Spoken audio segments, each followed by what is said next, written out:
Orqanizmdə həzm pozuntusuna səbəb olan xəstəliklər və onların yaratdığı ciddi narahatlıqlar. Təcrübəli gastroenteroloq, hepatoloq Mətanət Cəfərova həzm sisteminin mühüm orqanı barədə danışacaq. Sağ qabıq altında ağrı, ağrının sağ kürək altına yayılması, eyni zamanda ürək bulanma, köp, həzmsizlik hiss edirsiniz və bu şikayətlər daha çox yağlı qida qəbulundan sonra baş verirsə, yanaşı öd kisə xəstəliyiniz ola bilər. Öd kisənin digər xəstəlikləri hansılardır? Bu zaman hansı müayinələr aparılır? Müalicələr nədən ibarətdir? Bu barədə geniş Yaşamaq Gözəldir'in bu dəfəki buraxılışında danışacağıq. Aysel Sabirin təqdimatında yüksək ixtisaslı həkimlərin faydalı məsləhətlərini qaçırmayın.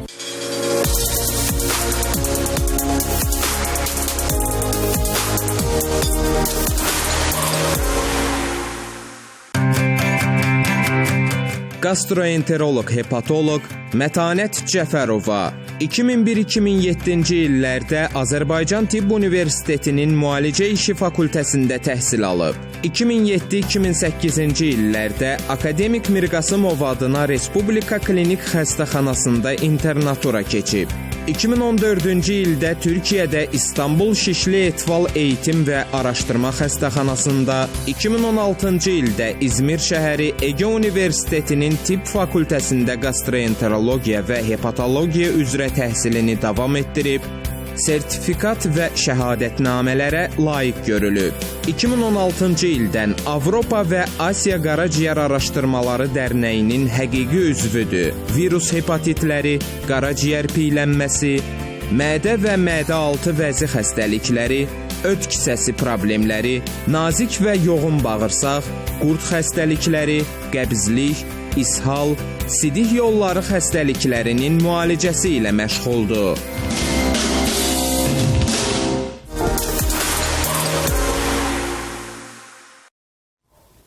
Bəli, fasilərin dərhal ardından bərabərliyimiz davam eləyir. Yaşamaq Gözəldir verilişini bu dəqiqədən etibarən izləməyə başlayan hər kəsi bir daha salamlayırıq.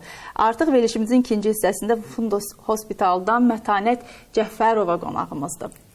Xoş gördük doktor, xoş gəldiniz. Xoş gördük. Hər kəsi mən də salamlayıram. Siz sağ olun. Sizin paylaşımlarınızı paylaşdıq sosial şəbəkələrdə. O qədər mesaj gəlib.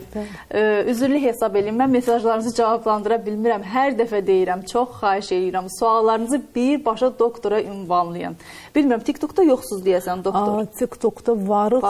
Bəli, bəzi paylaşımlar olunur. Orada sadəcə aktiv ola bilmirik. Çünki oradan sizə o qədər suallar gəlir. Nəzarətdə saxlasınız. Yəqin ki, izləyicilərinizlə kontakta da girərsiniz. Bəli, bu çox yaxşı bir hal olar.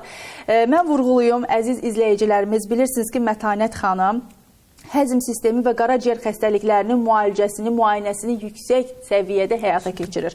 Doktor virus hepatitləri, qaraciyər yağlanması, siroz kimi ciddi problemlərin, həm də qastrit, reflüks, öd kisəsi və bağırsaq xəstəliklərinin müalicəsini həyata keçirir.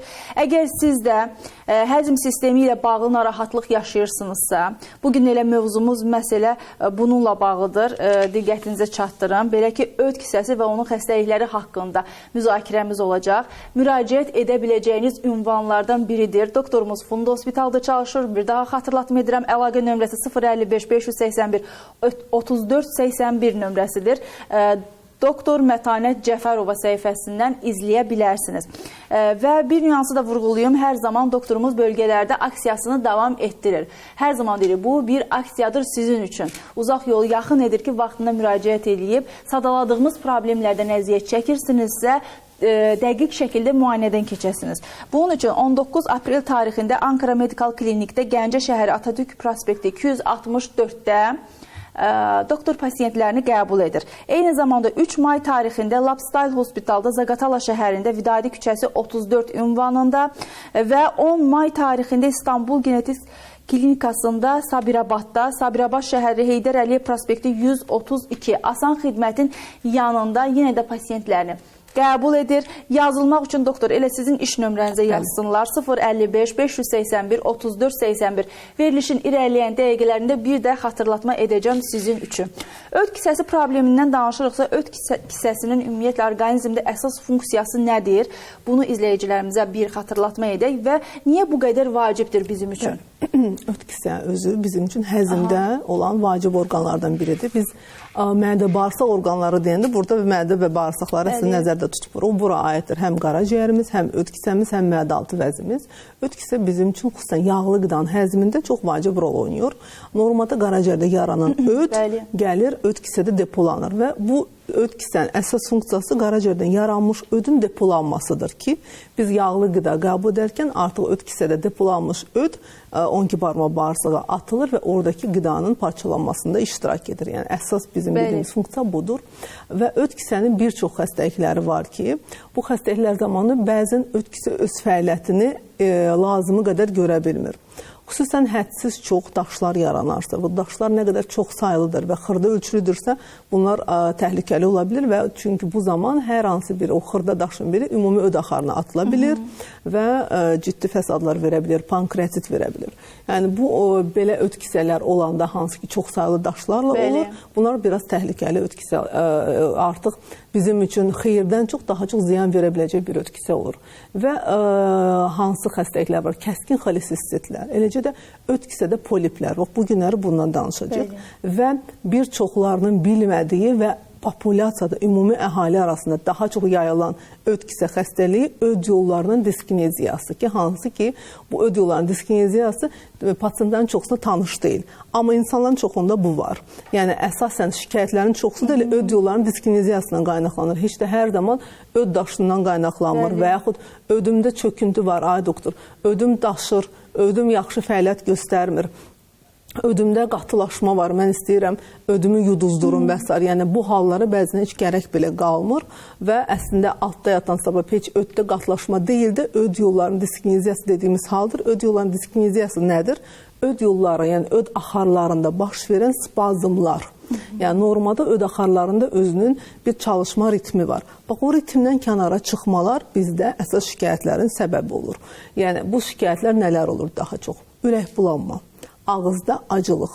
Xüsusən səhərlər ac qarına oyanarkən artıq pasient deyir ki, doktor ağzımda acı dadı var və ağzıma qara su gəlir. Səhərlər ürək bulanma, ağızda pis qoxu, ağızda belə bəzən həm turşu, həm acının eyni anda olması, dilin üzərində ərpin olması, xüsusən sarı ərpin olması. Ürək bulanma ilə yanaşı bəzi xəstələrdə ürək bulanma pik həddə çatır, öyümə, hətta qusma ilə müşahidə oluna bilir. İştahsızlıq ola bilər bəzi insanlarda ki, səhər o qədər ürək bulanma olur ki, bu zaman xəstə səhər yeməyini belə yeməkdən imtina edir. Və sağ qabırğa altında bəzi pasientlərdə ağrı. Çox zaman pasientlər bizə müraciət edərkən deyir ki, doktor, qaraciyərim ağrıyır və biz müayinə edərkən qaraciyərdə ağrıyan bir durum təyin etmirik. Təyin olunur ki, burada öd yollarının diskineziyasıdır. Yəni bayaq dediyim o öd axarlarında, öd yollarında baş verən spazmlardır. Və bu spazmlar nəticəsində bəli xəstədə ağrı ola bilər və bayaq sadaldığım şikayətlər ola bilər. Eyni zamanda köp şikayətin olması. Öd yollarında, öd kisədə əgər bağlı problem varsa, köp daha çox qida qəbulundan sonra olacaqdır. Xüsusən yağlı qida qəbulundan sonra olacaqdır. Öd daşları, öd yollarında və öd kisənin özündə, divarında qalınlaşma baş verərsə, bu zaman iltihab, yəni öd kisəsinin iltihabı olur ki, bu zaman xəstədə yenə də müəyyən qidalardan, ağır qidalardan sonra, yağlı qidalardan sonra sağ qabırğa altında ağrı, ağırlıq və bəzən bu ağrının sağ kürəyin altına yayılması da müşahidə olunur ki, pasient deyir ki, mən artıq özüm qidadan imtina edirəm, özüm bilirəm, məsələn, hansı qidanı qəbul etsəm, ondan sonra pis olacam, ona görə o qidanı qəbul etmirəm. Və bəzən bu şikayətlərə qoşulur, yəni həm öd kisənin iltihabı, həm də mədə-altı vəzinin iltihabı. Biz buna deyirik xolesistopankreatit. Yəni çünki bu orqanlar bir-birinin əlaqəlidir. Orada axarlar var ki, yəni öd kisədə baş verən iltihab bir müddətdən sonra mədə-altı vəziyə də sirayət eləyə bilir ki, nəticədə xəstədə həm mədə-altı vəzi, həm öd kisə zədələnir. Və uzun müddət öd kisənin iltihabı əlbəttə ki, dolayısıyla qaraciyər problemlərinə də yol aça bilir ki, ona görə biz pasientlərə öd kisədə problem varsa, onu qısa müddətdə aradan qaldırmağa məsləhət görürük ki, çünki bugün bir orqanın problemi sabah 2 və 3 orqanın probleminə çevrilə bilər. həm mədə-altı vəzi, həm də qonşu orqan olan qaraciyər problemlərini yarada bilər. Doktor, bax, sadaladığınız bu əlamətlərlə yaşayan həqiqətən insanlar var. Hər səhər yuxudan oyanıb saatlarla vanna otağında qalanlar, siz demiş, səhər yeməyindən imtina edənlər, çəkindiklərindən belə deyək, o ağızlarından gələn qoxunu özləri belə hiss etdiyi üçün insanlarla ünsiyyətdən qaçan insanlar var. Ancaq çox təəssüf olsun ki, bu insanlar müayinədən yayınırlar və elə düşünürlər ki, əgər artıq mənim ödümdə problem varsa, elə bir dəfəlik cərrahiyyə yolundan bu problemi aradan qaldırım. Niyə belə yanaşır insanlar? Yəni bizdə xəstələr, hədsiz çox xəstələr var ki, onlar bu problemi qısa müddətdə həll etməyə çalışırlar və öd kisədə problemi, hətta daşı olmayan belə xəstələr var ki, daş olmayan xəstələr belə var ki, artıq bezirlər bu problemlərdən və onun həllini öd kisənin çıxarılmasında görürlər və təəssüf olsun ki, öd kisəni çıxartdıqdan sonra da bu şikayətlər davam edir və yalnız onda bəzi pasientlər bizə müraciət edir ki, doktor, öd kisəni də əməliyyat elətdirib götürdüm, amma yenə də eyni şikayətlər, sağ qabırğı altında ağrı var, ağzımda acılıq var. Bəs necə olur ki, mən ödümü götüzdürmüşəm, amma yenə də ağzıma öd gəlir. Mən deyirəm ki, siz ödünüzü götüzdürməmişsiniz, siz kisəni götürmüşsünüz. Amma öd yenə də qaraciyərdə yaranır, öd axarları saxlanılır və öd axarları vasitəsilə yenidən bağırsağınıza axır. Yəni demək ki, problem hardaymış? Bayaq dediyim məsələ kisədə deyilmiş, öd yollarındaymış. Və bu problem daha çox kimlərdə olur? Sırf dediyim öd yollarının diskineziyası, öd yollarının spazmı.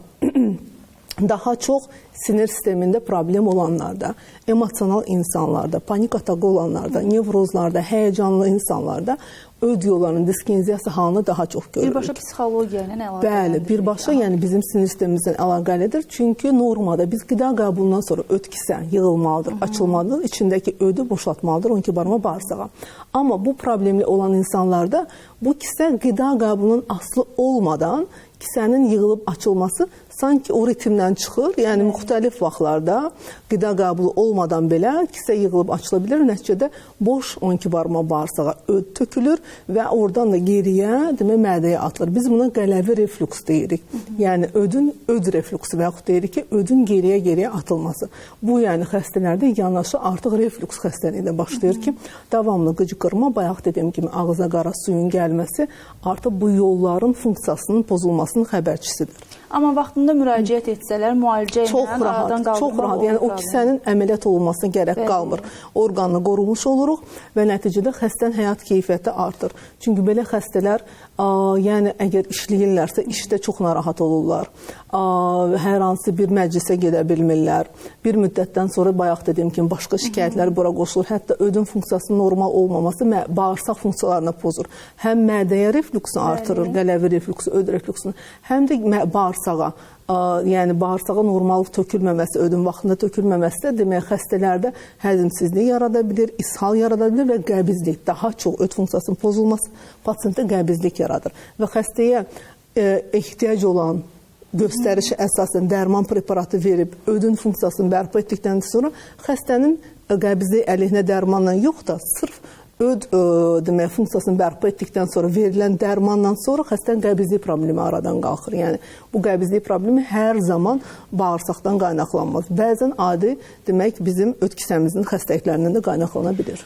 Çox zamanda cərrahiyyəni ona görə seçirlər. Elə bilirlər ki, yəni bir dəfəlik çözümdür bu. Məsələni bir dəfəlik həll edir və müalicədən yayınırlar. Ancaq müalicəni bir dəfə alıb sağalan xəstədə yenidən eyni halların təkrarlanması ehtimalı varmı? Əgər xəstədə xroniki bir xolesistit varsa, bu müalicə olunur və bitir gedir. Xəstədə əgər öd yollarının diskineziyası varsa, bu da müalicə olunur, bitir gedir. Amma pasiyent məsələn öd yollarında və öd kisəsində bir iltihab yaranır. Bu iltihabın səbəbi nə ola bilər? Hər hansı bir keçirilmiş bakterial virus infeksiyası ola bilər və yaxud da kəskin iltihab yarada biləcək digər situasiyalar, qarın boşluğundakı infeksiyalar. Yəni bu infeksiyalara yoluxma halı olarsa, bu təkrarlana bilər. Amma biz pasiyentə izah edirik. Yəni bu xəstəliyi yaradan səbəb bu idi. Çalışın bu eyni səbəb yenidən baş verməsin.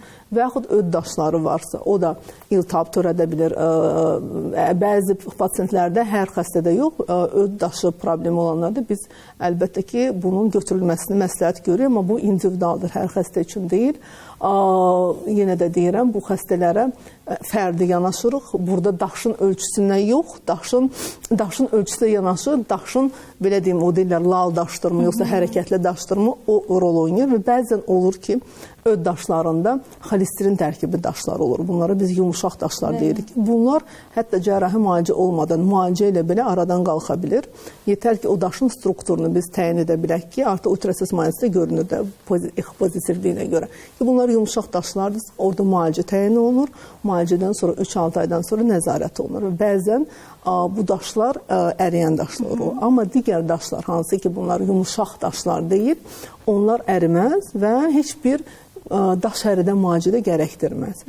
Bircə onu bir də xüsusən vurğulamaq istəyirəm ki, bəzən yanlışlardan biri nədir? Öd daşı olan pasiyentlər ödün yuyulmasına gedirlər və yaxud da ki, öd qovucuların istifadəsini edirlər və ya öz başına və yaxud bəzən təəssüflər olsun ki, hətta bəzən həkimlər də bunu təyin edə bilir.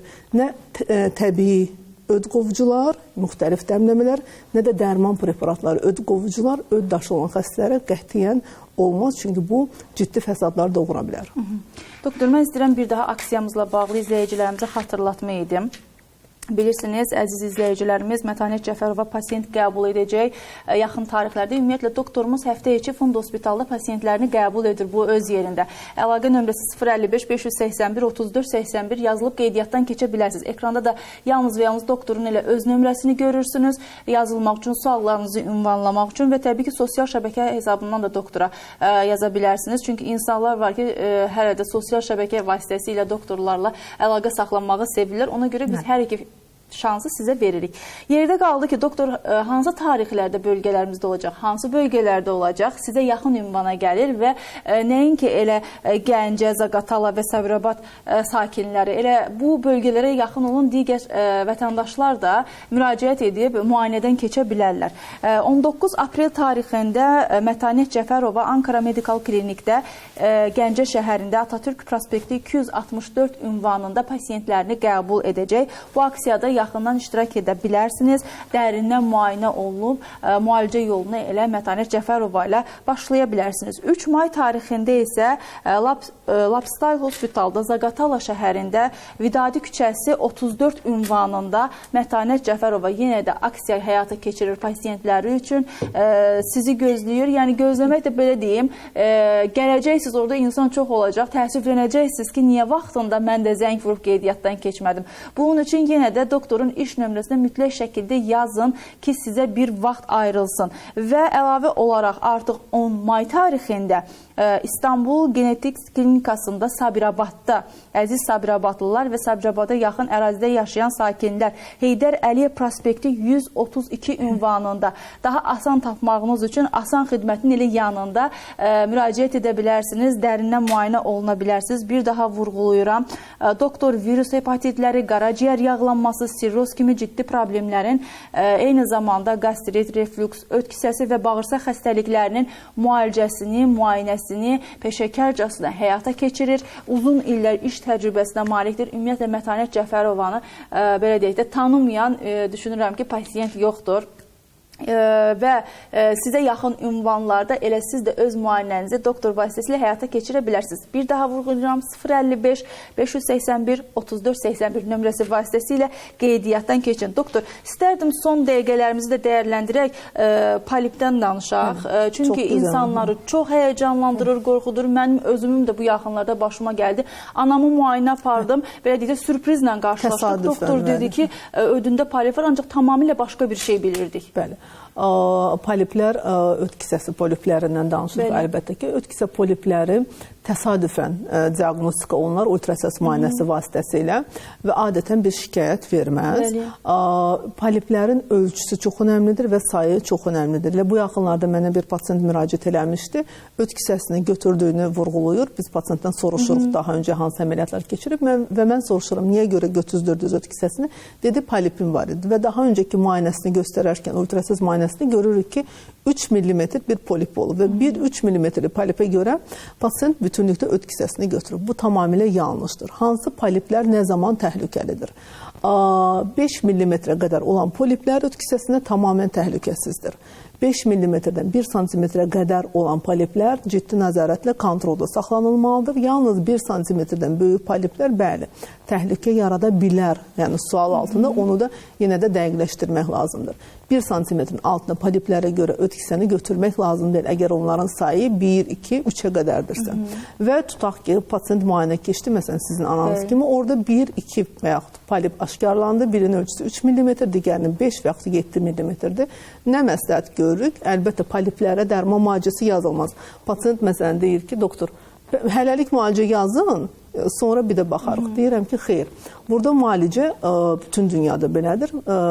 Əgər bizim bədənimizdə hər hansı bir yerdə bir ət xal varsa, ona necə ki müalicə yazılmır, polip də elə bir şeydir. Yəni, öd kisənin içərisində bir ət xal kimi düşünün. Ona bir dərman preparatı heç bir formada təsir etməz. Bu ölçüdə polipləri biz yalnız məsləhət görürük ki, 3 aydan sonra ilk kontrolumuzu edək, 3 ay sonra baxırıq, poliplər böyümürsə və sayı artmırsa, növbəti kontrolumuzu 6 aydan sonra ildə bir, bax belə bu qaydada kontrolda nəzarətdə saxlayırıq. Öd kisə poliplərinin əksəriyyəti böyüməz və artmaz. Hansı poliplər böyüyərsə və sayı sürətlə artarsa, bu zaman yenə də müalicə yazılmaz. Yalnız öd kisəsinin götürülməsi əməliyyatının icrasını biz məsləhət görürük ki, gələcəkdə onkoloji xəstəliklərə risk almayaq.